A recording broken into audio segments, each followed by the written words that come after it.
السلام عليكم ورحمة الله.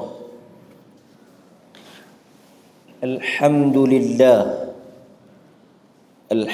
لله رب العالمين، وبه نستعين على أمور الدنيا والدين، والصلاة والسلام على أشرف الأنبياء والمرسلين وعلى آله وأصحابه أجمعين، أما بعد. Muslimin muslimat, hadirin hadirat, mukminin mukminat, tuan-tuan dan puan-puan yang dirahmati oleh Allah Subhanahu wa taala. Kita sambung hadis yang ke-15, muka surat 255. Hadis ke-15, muka surat 255. An Abi Hurairah radhiyallahu anhu 'anil Nabi sallallahu alaihi wasallam qala, daripada Abu Hurairah, semoga Allah meridainya, daripada Nabi sallallahu alaihi wasallam bersabda, innal mayyita yasiru ilal qabri, sesungguhnya mayat dibawa, diusung, ilal qabri, ke kubur, fayujlasu ar-rajulu as-salih, maka didudukkan ar-rajulu as-salih fi qabrihi, didudukkan, yujlasu, didudukkan lelaki yang salih. Di kalangan ulama ahlus sunnati wal jamaah, mereka ada sedikit perbezaan pandangan tentang isu siapakah atau apakah yang diazab di dalam kubur. Pernah kita bincang hal ini. Jumhur, majoriti di kalangan ulama ahlus sunnah, boleh kita katakan majoriti, mereka berpendapat yang diazab di dalam kubur ialah roh dan jasad. Kita ada dua komponen dalam diri kita ni, ada dua unsur atau dua perkara yang tuan-tuan nampak ni, dia panggil jasad. Ni jasad, tangan, kaki, muka, hidung apa ni, dia panggil jasad. Di dalam jasad ini, yang menggerakkan, yang menghidupkan, dia panggil ruh. Jamak dia, plural dia, arwah. Tapi orang Melayu ni, arwah tu ruh, arwah tu arwah lah, seorang lah. Kita sebut arwah dah mati, tapi arwah ialah jamak, kata banyak bagi ruh. Ruh singular, satu, arwah banyak. Jadi ruh yang ada di dalam badan kita ini, apabila berlakunya kematian, dia berpisah. Bila tuan-tuan dan saya mati esok lusa ni, dicabut keluar, ditarik keluar ruh itu daripada jasad. Berpisahnya ruh dan jasad itu dinamakan dengan kematian. Sebab itu bila tuan-tuan mati, ruh yang berpuluh tahun, yang sudah sebati, yang sudah duduk berpuluh tahun lamanya di dalam badan kita ini, dicabut keluar. Dan setiap perpisahan itu adanya kesakitan. Seperti mana dalam hadis yang kita selalu baca, malaikat datang dan duduk di sebelah kanan, di hujung kepala kita. Dia menantikan arahan daripada Allah apabila sampainya masa dan waktu yang telah ditentukan, la yastakhiruna as-sa'ah, tidak dilewatkan walaupun sesaat dan tidak diawalkan walaupun sesaat. Apabila sampainya ajal dan ketentuan itu, dicabut keluar, dan itu dinamakan dengan kematian. Dan Nabi menyebut inna lil mauti sakarat, sesungguhnya setiap daripada kematian, proses berpisahnya jasad dan ruh, adanya kesakitan.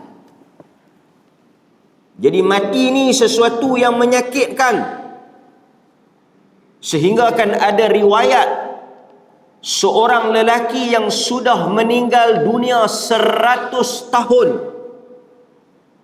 Dia dah mati 100 tahun dah. Sakit masa dia mati tu masih dirasakan. Bila dibangkitkan oleh Allah, dia bagi tahu kata dia dah mati 100 tahun, dan antara perkara yang masih lagi dia duk rasa sakit ialah saat ketika dicabutnya roh daripada jasad. Hadirin mukminin, ada minoriti di kalangan ulama Ahlus Sunnah yang kata yang diazab hanyalah ruh sahaja. Tapi tuan-tuan nampak tak roh? Tak nampak. Kita tahu tak duk tang mana roh? Kita tak tahu. Duk tang kiri ke, duk tang kanan ke, kita tak nampak. Mereka bertanya kepada engkau, wahai Muhammad, yas'alunaka. Mereka bertanya kepada engkau, wahai Muhammad, tentang persoalan ruh.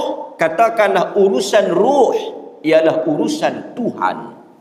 Tak ada siapa yang tahu. Tapi dia berada dalam jasad kita. Baik, hadirin mukminin. Jadi dalam hadis ni, fayujlasu ar-rajulu as-salih fi qabrihi, diletakkan lelaki yang salih di dalam kuburnya, ghaira faz'in wala masy'ufin, dalam keadaan dia tidak merasa takut, dia tidak merasa bimbang, dia tidak merasa duka cita, dia tidak merasa risau. Ini roh orang beriman, dia tak takut. Jika kita tergolong daripada kalangan orang yang beriman, tuan-tuan, ketika saat dan detik kematian, tuan-tuan sudah merasa ketenangan. Kalau tuan-tuan di kalangan orang yang beriman, di kalangan orang yang beramal, di kalangan orang-orang yang saleh bertakwa, tuan-tuan tidak berhadapan dengan kesusahan, tidak berhadapan dengan ketakutan, wala khaufun alaihim wala hum yahzanun. Mereka itu tidak merasa takut dan tidak merasa duka cita. Bahkan tuan-tuan tidak sabar lagi untuk berpisah daripada alam ini. Sebab itu roh orang yang beriman, jasad orang yang beriman, apabila dibawa keluar, dia menyebut supaya disegerakan proses pengebumian itu. Dia dah dapat tahu awal dah, kata dia ni di kalangan orang-orang yang selamat. Dengan khabar yang dibawa oleh malaikat, dibisikkan ke dalam telinga dia, katalah tuan-tuan ni orang beriman, malaikat main habaq dah, jangan takut dan jangan berduka cita. Jangan takut dengan apa yang engkau akan hadapi dan tempuh pada masa yang akan datang. Jangan takut apa yang akan berlaku dalam kubur. Jangan takut apa yang engkau akan tempuhi di alam akhirat, di padang mahsyar. Jangan takut, sebab manusia ni dia akan takut benda yang akan datang. Tuan-tuan tentu takut nu, saat lagi dalam kubur nak jadi macam mana, esok bangkit pula di padang mahsyar, ada nak boleh lepas, nak boleh selamat. Malaikat dah bagi tahu ketika saat berpisahnya jasad dan roh, jangan takut, la takhaf, jangan takut. Dan jangan bersedih dan berduka cita dengan keluarga yang nak ditinggalkan, anak yang nak berpisah, suami isteri yang nak berpisah. Jangan duk sedih, jangan duk fikir. Ini yang dikatakan ghaira faz'in wala masy'ufin. Dia dah bagi tahu dah, Tuhan memberikan salam kepada engkau. Itu khabar gembira bagi orang beriman. Thumma yuqalu lahu fima kunta, kemudian ditanyakan kepada si mati ini, bagaimana atau apa yang engkau beriman ketika di dunia dahulu, agamamu? Maka kata dia, kuntu fil Islam, sesungguhnya agama yang aku hidup di atasnya, yang aku memilihnya di dalam kehidupan di dunia ialah Islam. Dia boleh jawab. Dia boleh jawab. Hadirin mukminin, inilah kemenangan dan kejayaan dan kebahagiaan yang sebenarnya. Apabila disoal esok, kita mampu menjawabnya. Dan ketika ini kita bersendirian dan berseorangan. Fayuqalu lahu ma hadzal rajul, apa pula yang engkau katakan terhadap lelaki yang diutuskan, yakni Nabi? Maka jawab orang yang beriman, orang yang saleh tadi, Muhammad Rasulullah sallallahu alaihi wasallam. Pertama dia tanya tentang agama yang orang ni duduk di atas dunia dulu. Dia kata agama dia Islam.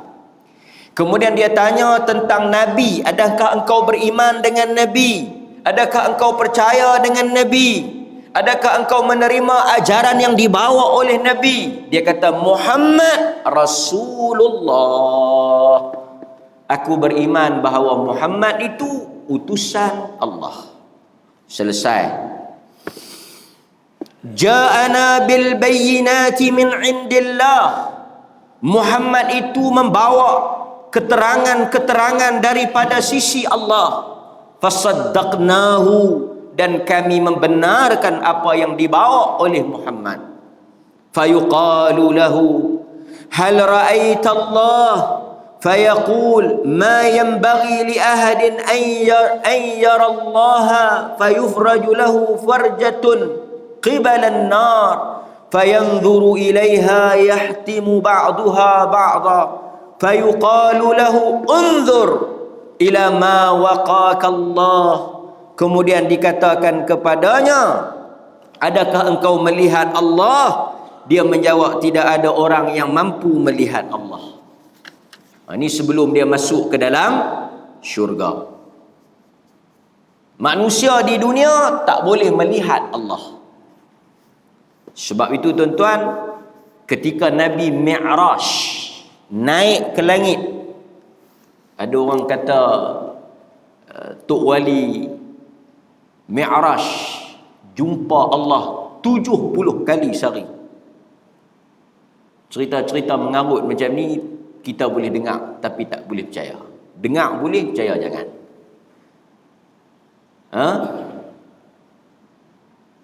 Ketika orang tanya Aisyah radhiyallahu anha, adakah Nabi melihat Allah pada malam Mi'raj?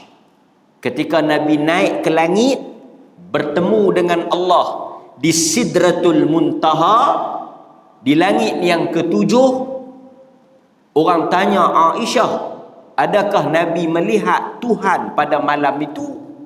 Aisyah kata, soalan itu menyebabkan tegaknya bulu roma dia. Soalan yang menakutkan, soalan yang besar. Tidaklah melihat Nabi sallallahu alaihi wasallam akan Allah Ta'ala. Kerana orang yang berada di dunia ni, yang masih hidup, tidak melihat Allah. Kita hanya akan melihat Allah dengan jelas, seperti mana kita melihat bulan purnama. Tuan-tuan keluar tak semalam? Semalam malam apa? Nisfu Sya'ban. Orang Melayu ni nisfu ni dia memang nisfu ni setengah, separuh. 15 Sya'ban. Bukan Ahmad nisfu. Nisfu. Kalau tuan-tuan semalam ni keluar pergi berjalan, tuan-tuan akan tengok bulan penuh. Sebab itu kita ada puasa hari-hari 13, 14, 15 ni nama dia puasa apa? Hari putih. Ni sunnah ni. Ingat, setiap bulan Syaban ke Ramadan memanglah, jangan duk buat kelang kabut pula. Sekali lagi bulan puasa, dia duk pergi puasa 13, 14, 15. Bulan puasa ni memang kena puasa lah. Bulan Syawal, Zulkaidah, Zulhijjah, Muharram, Safar, Rabiul Awal. Setiap bulan, tuan-tuan tanda dalam kalender bulan Islam. Sat lagi dia duk pergi buat kalut 13, 14, 15 Mei. 13, 14, 15 Jun. Lingkup.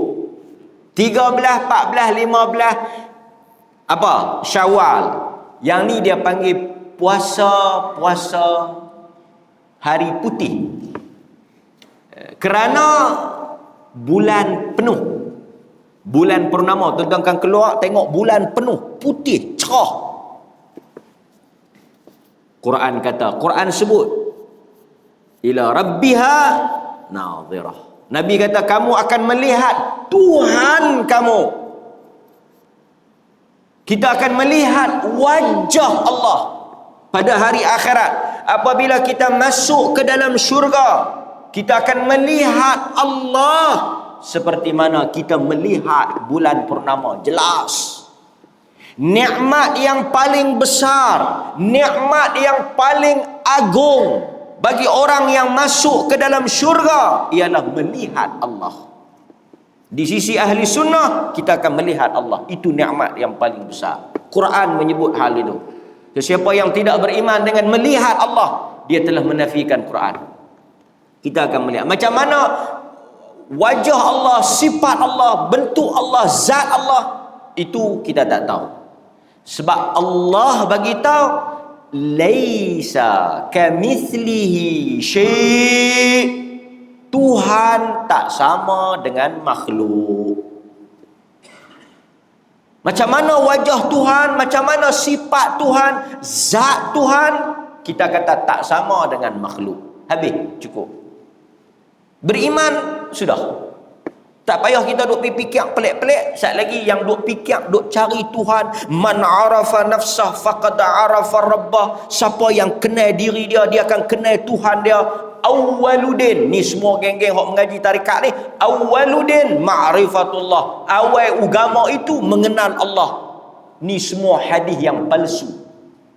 Awwaludin ma'rifatullah. Awal agama mengenal Allah. Siapa yang kenal diri dia, dia kenal Tuhan, lah kali dia akan pergi makam apa? Makam apa ni? Isim. Tahu isim? Biul. Tu yang tuan-tuan tengok duk melila kok kangat. Dia ni dulu okey, dia pergi mengaji mencari Tuhan, dia nak kenal Tuhan, lah kali putih terus. Sebab itu di dalam agama Nabi kata tafakkiru fi khalqillah wa la tafakkiru an zatillah. Hendaklah kamu berfikir, hendaklah kamu merenung, hendaklah kamu mengkaji makhluk Allah. Allah kata khalqillah, makhluk Allah. Pergi tengok bukit, pergi tengok laut, pergi tengok alam, pergi tengok unta. Afala yanzuruna ila al-ibili kayfa khuliqat wa ila as-sama'i kayfa rufi'at wa ila al-ardi kayfa sutihat. Suruh tengok unta, suruh tengok langit, suruh tengok bumi. Wa ila al-jibal kayfa nusibat. Tengok bukit.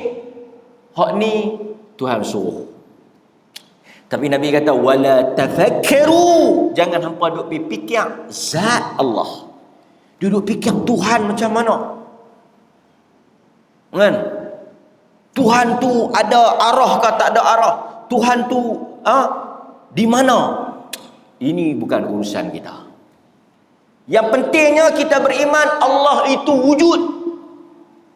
Allah itu tak sama dengan makhluk. Allah itu tidak berada di alam ini.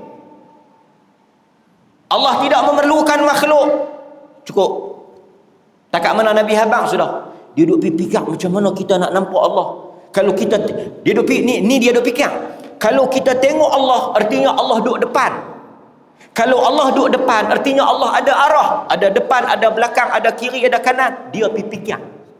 Benda ni tak duduk fikir. Isu masuk syurga, hang tengok, sudah. Kita tak boleh kata kita tengok Allah. Kalau kita tengok Allah, artinya kita melihat sesuatu yang berada di hadapan. Kalau Allah duduk di hadapan, artinya Allah ada arah. Kalau ada depan, tentu ada belakang. Kalau ada belakang, tentu ada kiri. Kalau ada kiri, ada kanan. Macam kita. Oh, tu dia. Lepas tu dia pergi fikir pula, Allah kata Allah Maha melihat. Dia pergi fikir, macam mana Allah melihat? Kalau melihat tentu kena ada mata. Mata tu macam mana? Nampak? Dia nak ikut tu. Allah kata dia mendengar. Mendengar kena ada telinga. Kalau telinga macam mana pula? Nampak? Allah kata dia mendengar lah. Allah kata dia melihat. Macam mana dia melihat? Kita tak tahu. Pasal apa kita tak tahu? Pasal Allah tak sama dengan kita. Kalau kita tengok dengan mata, Allah adakah sama dengan kita? Tak sama. Allah tengok dengan apa? Tak tahu. Tapi Allah nampak dan Allah melihat. Sesuai dengan sifat dia. Selesai. Kan? Ha? Macam mereka duduk bincang. Semalam malam nisfu Sya'ban, Allah turun pada malam nisfu Sya'ban dalam sebahagian riwayat. Allah ni dia turun tiap-tiap malam, lah hadis Muslim. Yang mereka duduk pergi celapak malam nisfu Sya'ban sangat tu tak tahu pasal apa. Dia kata semalam aku rugi, Tuhan turun malam nisfu Sya'ban, aku tak ada nak buat apa. Malam ni pun Tuhan turun. Betul tak betul? Malam ni Tuhan turun tak turun? Hadis riwayat Imam Muslim, yanzilu Rabbuna tabaraka wa ta'ala. Tuhan kamu turun pada tiap-tiap malam. Sesiapa yang berdoa memohon ampun, Allah akan ampun. Sesiapa yang meminta, Allah akan bagi. Dia duduk bincang pula. Kalau Tuhan turun, artinya Tuhan duduk atas, pi bawah. Pasal turun daripada atas pi bawah. Yang turun atas pi bawah Tuhan.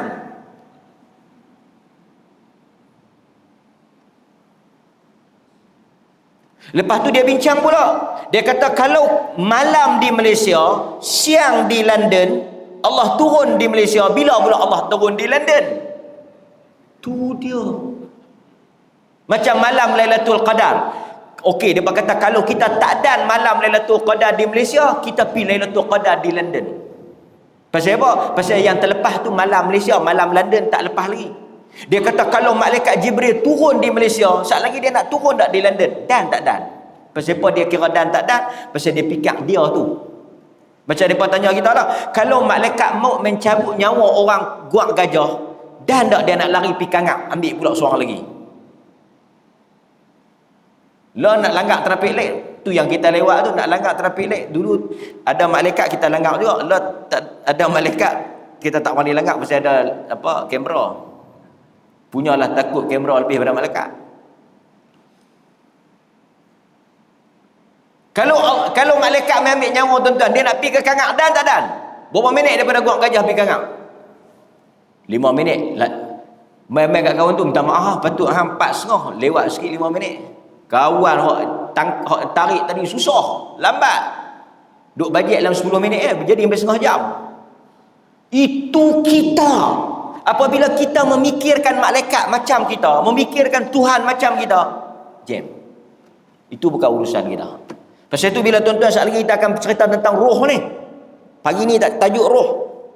Dan tuan-tuan pastikan roh tuan-tuan berada dalam masjid ni. Jangan jasad saja, roh tu ada di nak buat ketah. Tambah kuliah subuh pagi-pagi ni memang jasad duk terpacak depan kita, tapi roh dia keluar dah. Sekali lagi habis kuliah roh dia masuk balik. Dia lena. Jangan duk roh, jangan duk mati. Kawan tuan-tuan jangan duk guna tidur kan. Kawan tu dia jangan duk tidur. Ustaz duk kuliah Tuan-tuan kena kata ni, jangan duk mati weh. Ustaz duk kuliah. Saya ingat dia tak tidur. Kau boleh dengar mati dia teka. Dia kata aku kan mati ikut tidur. Ustaz kata banyak juga yang mati tengah tidur. Baik. So dia sambung balik. Dia kata apa? Dia kata tak mampu kita melihat Allah Azza wa Jal. Kemudian malaikat tu sebut kepada dia. Malaikat kata lihat tempat engkau di dalam neraka. Dia pun tengoklah neraka.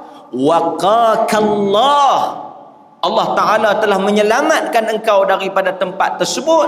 dan Allah Ta'ala telah memasukkan engkau ke dalam syurga.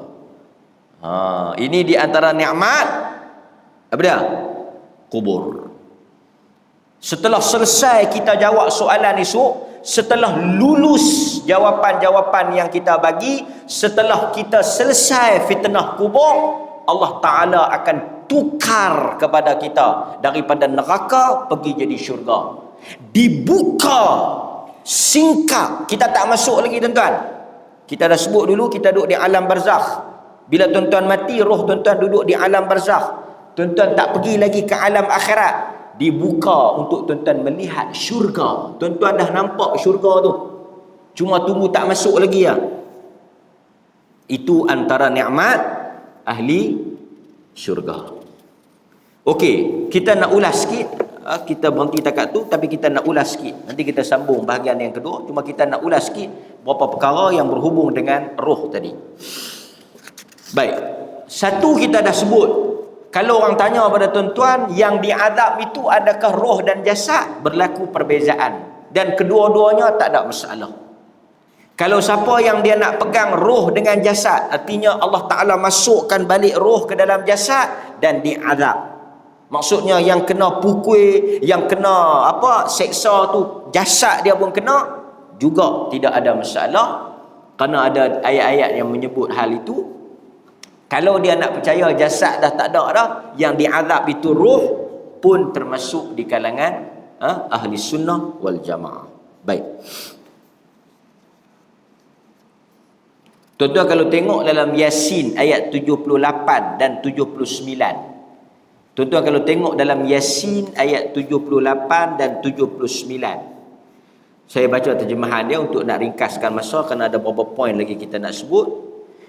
Dan Allah membuat perumpamaan dan dia lupa, dan ia membuat perumpamaan bagi kami dan dia lupa kepada kejadiannya. Ia berkata dalam surah Yasin ayat 78-79, manusia lupa, manusia lupa kepada kejadiannya. Siapakah yang dapat menghidupkan tulang belulang yang telah hancur? Katakanlah ia akan dihidupkan oleh Tuhan yang menciptakan kali yang pertama. Manusia lupa. Manusia lupa macam mana dia dihidupkan. Lepas tu dia tanya, adakah dia boleh dihidupkan balik? Allah menjawab, ia akan dihidupkan oleh Tuhan yang menciptakannya kali pertama. Kita asalnya daripada tak ada pergi jadi ada, kan? Dan dia, yakni Allah, maha mengetahui tentang segala makhluknya. Nampak? Jadi maksudnya satu benda yang mudah bagi Allah untuk menghidupkan semula kita. Asal daripada tak ada, Allah buat bagi ada. Daripada ada nak hidupkan semula tentu lebih mudah. Za'amal ladzina kafaru an lan yub'atsu qul bala wa rabbi latub'atsunna. Orang-orang kafir itu, za'amal ladzina kafaru, orang-orang kafir itu menyangka bahawa mereka tidak akan dibangkitkan, mereka tidak akan hidup semula. Qul, katakanlah wahai Muhammad, sesungguhnya mereka akan dibangkitkan. Kan? Dan seperti mana yang saya sebut tadi, urusan roh ialah urusan Allah. Kita tak perlu mendalaminya lebih daripada apa yang telah diberitahu oleh Nabi SAW. Baik.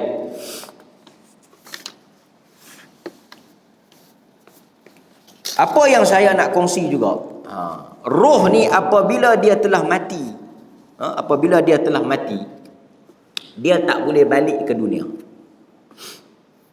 Ni dekat dengan bulan Ramadan ni, dia mari satu kepercayaan roh balik ke dunia. Nanti tuan-tuan akan dengar lah, orang sebut ataupun orang cerita roh akan balik ke dunia. Pertama, ni kita nak bagi jelas, roh yang telah mati berpindah ke alam barzakh. Kita dah selesai perbincangan berhubung dengan alam barzakh. Kalau tuan-tuan tanya, roh ni dia balik tak ke dunia? Jawapannya tak. Kerana dia telah masuk berpindah ke alam barzakh. Adakah dia masuk ke dalam bulan Ramadan atau dia balik pada bulan Ramadan? Kita katakan tak balik.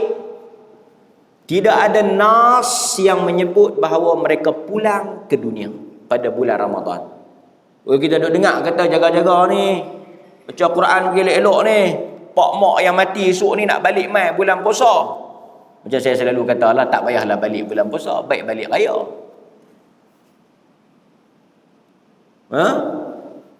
Depa duk sebut ini kepercayaan yang tidak ada sandarannya. Depa kata kalau Allah nak buat boleh, Allah nak buat lebih pada tu pun boleh. Tapi untuk kita nak sebut tentang hal ghaib, roh balik ni hal ghaib. Siapa yang pernah nampak roh pak dia balik? Yang selama ni depa duk habaq dulu orang tua-tua orang tua lah dah cerdik dah. Orang tua-tua dulu yang masa tak ada telefon tu, smartphone tu. Kan? Dia berkata balik duduk di atas alang rumah. Duduk tengok anak-anak mengaji ke tak. Lepas tu anak-anak pun mengaji tu, pak-pak duduk tengok tu. Baca saya selalu katalah, orang yang dengar ceramah saya dia akan tahulah. Selalunya apa dia? Kita kata apa? Pak dia mungkin tak tengok. Pak tiri dia tak tentu. Kan? Ada siapa dia tak kahwin lepas bini dia mati. Pasal dia duk berasa kata bini dia macam duk lalu, duk tengok. Kita kata hang ni punya takut bini daripada kawan tu hidup sampai mati pun duk takut lagi. Ada. Dah setengah tu tak kahwin tu pasal dia cinta laki dia, tapi setengah takut. Dia kata ustaz jangan ustaz, saya takut saya lagi. Kalau saya menikah dia main malam dia cekik saya. Ini juga satu lagi kepercayaan karut. Kepercayaan apa? Kepercayaan adanya roh yang boleh balik mengapa-apakan kita. Ini pengaruh cerita-cerita hantu. Yang mana kalau tuan-tuan buat ni jaga-jagalah sat lagi dia mai cari hang ni. Dia mai cari kita. Dia mati esok kan. Siapa yang mati esok ni, roh tu akan berterbangan, bergentayangan. Dia akan mai cari orang yang tak bayar hutang dekat dia. Cari orang yang ni, cari orang tu. Mai cekik dia. Ini tuan-tuan mengarut. Mengarut tahap gaban. Ada pula orang dah mati roh mai. Dia kata hang ada hutang RM50 tak bayar hang jaga. Aku cekik hang. Masa kawan tu hidup tak takut pula nak bayar, masa mati takut nak bayar. Kalau kita tengok dalam hadis Nabi SAW, kepercayaan kepercayaan orang mati boleh balik ni dia panggil ghul. Ghin waw lam, ghul. Tuan-tuan tahu mai mana asal usul kepercayaan orang mati ni? Yang boleh mai balik, roh balik mai nak menakut-nakutkan kita, roh balik mai nak balas dendam. Yang ni yang cerita-cerita Indonesia apa cerita-cerita hantu ni. Kepercayaan Arab jahiliah. Dalam hadis yang diriwayatkan oleh Abu Dawud, Nabi SAW sebut la ghul. Tidak ada yang dikatakan dengan ghul. Ghul ni apa? Orang Arab jahiliyah percaya bahawa ghul ialah hantu atau roh orang yang dah mati yang balik untuk memberi bahaya dan mudarat kepada orang yang masih hidup. Hantu lah. Kepercayaan pada hantu. Dia balik mana? Pasal tu bila kita lalu ke kubur kita takut. Macam selalu kita sebut kat tuan-tuan, kita lalu ke kubur kita takut. Pasal apa kita takut? Pasal kita rasa macam roh tu akan ikut balik. Dia kata tadi aku naik motor rasa ringan, lalu aku kubur berat. Yang ni terpengaruh dengan filem Pendekar Bujang Lapuk. Kan? Yang dia panggil hantu Jepun. Dia panggil hantu Jepun tu bangkit. Jadi orang Melayu bila duk tengok cerita Piramli tu, dia duk bayang kata roh tu keluar daripada kubur mai balik rumah. Sedangkan ini kepercayaan yang tidak ada nas. Kan? Yang tidak ada. Kalau tuan-tuan tengok, dalil yang membantah yang kata tak boleh balik roh ni. Roh ni bila dia mati dia masuk alam barzah, dia tak balik dah. Tuan-tuan tengok di dalam surah Al-Mu'minun. Surah Al-Mu'minun ayat 100. La'alli a'malu salihan fima taraktu kalla innaha kalimatun huwa qailuha wa min waraihim barzakhun ila yaumi yub'atsun. Supaya aku, yakni orang yang dah mati itu dia kata la'alli a'malu salihah, supaya aku bolehlah balik ke dunia ini untuk mengerjakan amalan-amalan saleh fima taraktu, yang dahulunya aku tak sempat buat. Ini antara penyesalan yang dirasakan oleh orang yang dah mati ni. Mereka menyesal, maka tak sempat untuk beramal. Masa hidup dahulu ralik, masa hidup dahulu lalai, bila dah mati terketak-ketak nak balik, tergedik-gedik nak balik. Dia kata fima taraktu, dulu aku tak sempat nak buat, sekarang la'alli a'malu salihah, mudah-mudahan aku boleh balik.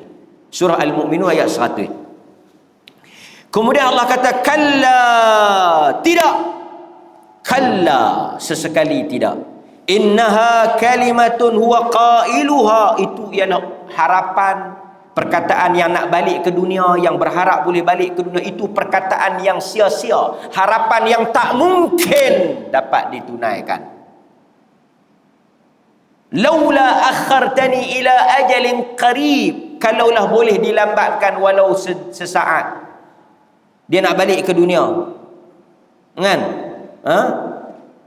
Farji'na na'mal salihah, kita baca hari Jumaat kan, farji'na na'mal salihah, hantar kami balik ke dunia, kami nak beramal saleh. Semua ungkapan-ungkapan ini, harapan-harapan ini, rintihan-rintihan ini, kalla, sesekali tak mungkin kamu akan boleh balik. Tuan-tuan, selagi ada hayat di kandung badan, masih diberikan ruang dan masa, ambillah saat dan detik itu sebelum sampai kepada kita harapan yang tidak ada guna lagi, kan? Kemudian Allah kata wa min waraihim barzakh, kerana sesungguhnya ruh-ruh ini mereka berada di barzakh, yakni berada di alam barzakh. Ni perkataan barzakh ni, Al-Mu'minun ayat 100 ini perkataan barzakh digunakan. Mereka berada di alam barzakh sehinggalah mereka dibangkitkan semula. Kata Al-Imam Al-Hafidh Ibn Kathir rahimahullahu ta'ala, barzakh ialah suatu tempat duduk di antara dunia dan akhirat. Mereka yang meninggal tidak bersama dengan orang yang berada di dunia dan juga tidak berada di akhirat. Mereka berada di tengah-tengah, kan? Timbul persoalan, di mana ruh orang-orang yang beriman dan ruh orang-orang yang kafir ini duduk? Tak sama. Mereka dikumpulkan di alam barzakh, tapi mereka duduk pada tempat yang berbeza, kan? Kalau kita tengok dalam hadis yang mana yang diriwayatkan oleh Imam Ahmad, ruh orang-orang yang beriman berada di pokok di dalam syurga. Ruh orang beriman ni dihimpunkan berada di dalam pokok di syurga.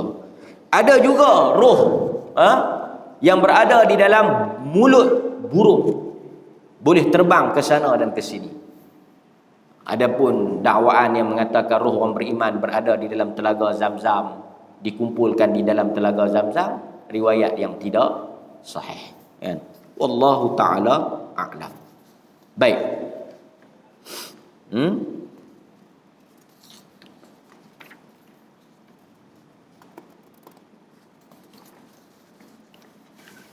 Akhirnya, apa yang kita boleh sebut lagi berkaitan dengan roh ni?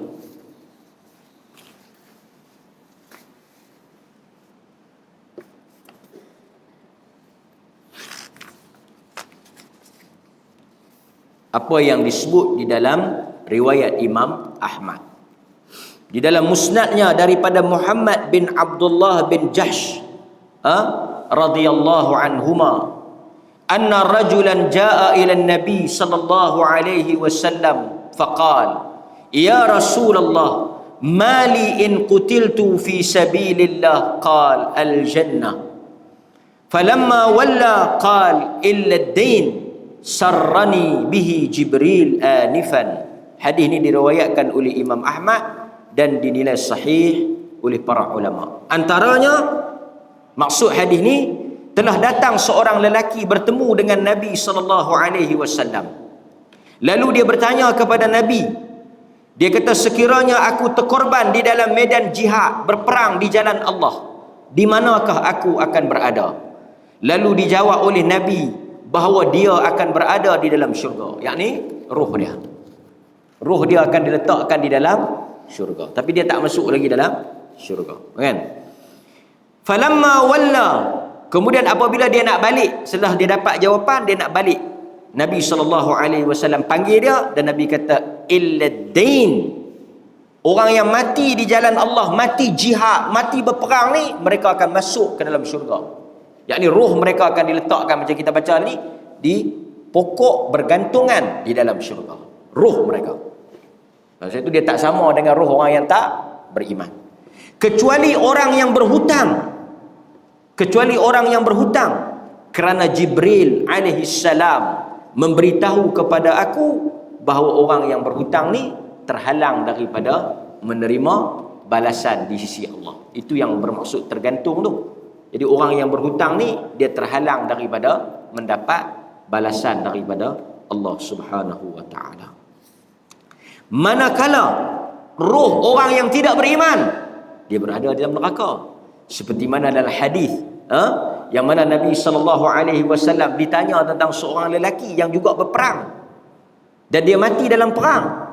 Sahabat-sahabat kata dia di dalam syurga. Apa kata Nabi SAW? Tak, sesungguhnya dia di dalam neraka. Kerana dia telah mengambil sehelai kain daripada Khaybar. Dia pergi perang, dia curi satu kain. Dia pergi ambil satu kain ghanimah. Patutnya dia dapat, tapi sebelum orang bagi dia pergi ambil dulu. Nabi kata dia mati, masuk dalam neraka kerana dosa tu. Jadi roh orang yang tak beriman ni ada isyarat dia berada di dalam neraka. Kan? Baik, hadirin mukminin, itu apa yang kita boleh dapat makluman dan juga pengetahuan tentang keadaan dan kedudukan roh orang-orang yang mati yang setelah berpisah daripada jasad. Mudah-mudahan kita berdoa kepada Allah Subhanahu wa taala kita termasuk daripada kalangan roh-roh yang dirahmati dan diletakkan di kalangan salihin, syuhada, siddiqin, anbiya dan juga para orang-orang yang dirahmati oleh Allah Subhanahu wa taala, dan kita berlindung kepada Allah Azza wa Jal daripada roh kita termasuk di kalangan orang-orang yang dimurkai dan di kalangan orang-orang yang tidak beriman kepada Allah Subhanahu wa taala. Aqulu ma sami'tum, saya sudahi dengan apa yang tuan-tuan dengar. Untuk diri saya, li wa lakum, dan tuan-tuan, astaghfirullahal azim li wa lakum. Assalamualaikum warahmatullahi wabarakatuh.